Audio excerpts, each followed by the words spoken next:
લોકસભા બેઠકના ભાજપના ઉમેદવાર પરસોત્તમ રૂપાલાની વિવાદાસ્પદ ટિપ્પણીને કારણે ઊભી થયેલી વિકટ પરિસ્થિતિએ ભાજપને ઘર આંગણે જ ઘેરી લીધું છે। ત્યારે રાજકોટના કરણી સેનાના મહિલા પ્રદેશ અધ્યક્ષ પદ્મિની વાળાએ તો બીજા દિવસે પણ અન્નનો ત્યાગ કર્યો છે। ત્યારે રૂપાલાની ટિકિટ નહીં કપાય તો લોકસભા ચૂંટણીમાં ભાજપની વિરુદ્ધમાં કચકચાઈને મત આપીશ તે માં આશાપુરાના સોગંદ ખાઈને રાજકોટમાં 350થી વધુ ક્ષત્રિયોએ શપથ લીધા છે અને આ આંદોલનની આગ દિવસે ને દિવસે ફેલાઈ રહી છે। તે વચ્ચે દિલ્હીથી પાછા ફરેલા પરસોત્તમ રૂપાલા અસલી રંગમાં દેખાઈ રહ્યા છે। નમસ્કાર ગુજરાત જો ટીવીની સાથે હું છું મેક્ષુ ઠક્કર।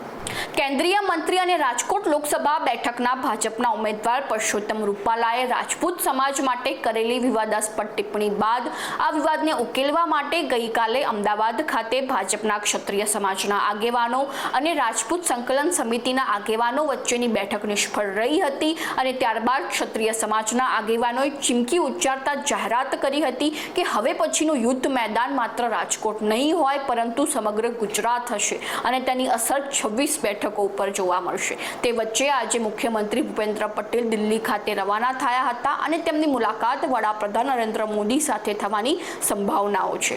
અને બીજી બાજુ દિલ્હી કેબિનેટ બેઠકમાંથી પાછા ફરેલા પરસોત્તમ રૂપાલાએ મીડિયા કર્મીઓ સાથે વાત કરતા જણાવ્યું હતું કે ક્ષત્રિય સમાજ સહિત અન્ય સમાજ પણ મારા સમર્થનમાં છે અને ક્ષત્રિય સમાજના કેટલાક આગેવાનો પણ હાલ મને સમર્થન આપી રહ્યા છે અને તેમના નામ મેં પહેલા આપ્યા હતા અને હાલ પણ હું આપી શકું છું, પરંતુ મારે આગમાં ઘી હોમવાનું કાર્ય નથી કરવું।